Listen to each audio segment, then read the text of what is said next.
Jel nam ti razboriti hoće reći da je razborito da Europska komisija, molim lijepo, službeno, ne onako potiho više, nego službeno na papiru od 30 stranica kaže sljedeće: nemojte upotrebljavati riječ Božić, nemojte upotrebljavati kršćanska imena. Pa dragi Bože, dokle smo došli?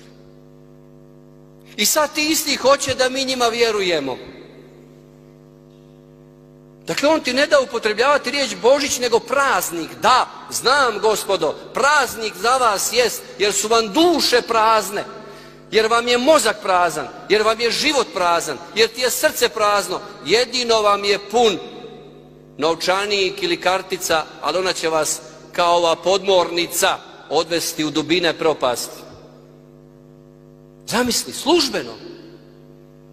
Ursula von der Leyen, koju naši po Zagrebu ljube, da ne kažem šta.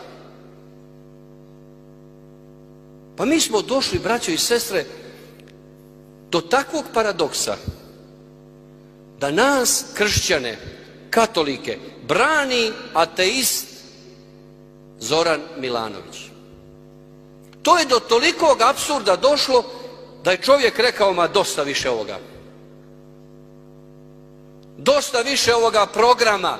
I onda će naravno one koji ovo sad govore reći: to su teoretičari zavjere, nije to ništa. Da, ovo je ta Istanbulska konvencija koju su i naši izglasali prije nekoliko godina. Ovo je ona na djelu. Da nemaš pravo ni na Božić, a još se dalje ide. Nemojte, kaže, više upotrebljavati dama i gospodin, jer nema više muško-žensko, nego mora biti nešto neutralno. Pa su već u zrakoplovne linije uveli: nema više pozdrav lady and gentlemen. Nema. Šta mi je palo na pamet kad se to događa, da se nešto, kaže, rodno neutralno ljude pozdravlja? Naši stari ljudi, to mi je sinoć sinulo, kad su htjeli Sotonu imenovati, a ne reći joj ime, znate kako su govorili? Tamo ono. 5 puta ću ponoviti. Za đavla naši stari su govorili: tamo ono odnilo, tamo ono ga osvojilo, tamo ono ga zavelo. To je to. To je Sotonin projekt, đavolski. Da mi više nemamo on i ona, nego ono. Tamo ono, đavao. Đavao. Nikakav put to nije ni tolerancije, ni snošljivosti, ni borbe za ravnopravnost polova. Kakva je to borba za ravnopravnost polova? Tebi ne smije reći da si on. Ili meni, ili tebi, ili njoj reći da je ona. Nego ono. Ono. Tamo ono. Kojim se očito, što je Papa Benedikt Emeritus rekao, stvara se u svijetu jedno novo vjerovanje, jedan novi kredo se formulira, ali bez Boga kredo. Kredo bez Boga. Zato je pomalo udar na ono što je Božije, na ono što je duhovno. Zato je udar da se u gradovima podižu jaslice bez Isusa. Ja ne razumijem. Jesam li ja stvarno poludio?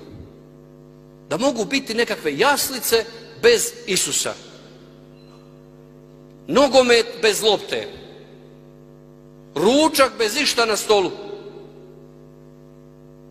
Ne razumijem.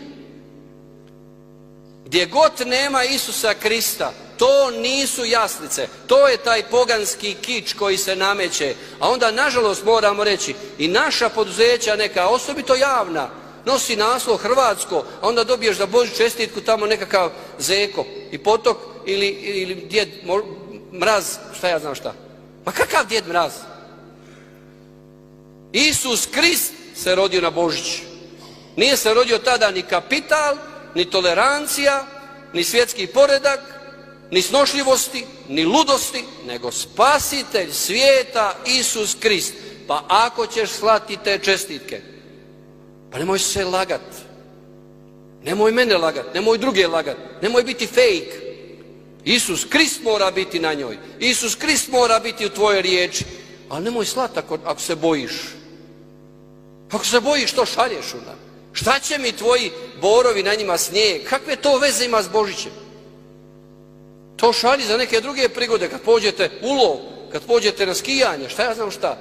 Bez Isusa Krista nema jaslica, bez Isusa Krista nema Božića, bez Isusa Krista nema božićnih blagdana, bez Isusa Krista nema života, braćo i sestre, potonut ćemo. Zato ajmo daj pripravimo put Gospodinu i budimo glasnici ovog našeg vremena. Bog nek nas u tom vodi, ali u slavu Božiju se zaodjenimo i u molitvi počnemo moliti, pa će doći rješenje za svako zlo.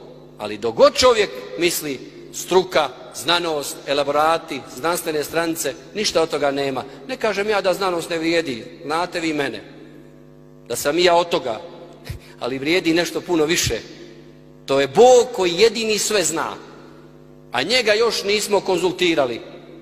Jedini Isus Krist sve zna, drugo su sve falsifikati i manje ili više nesavršene kopije. Amen.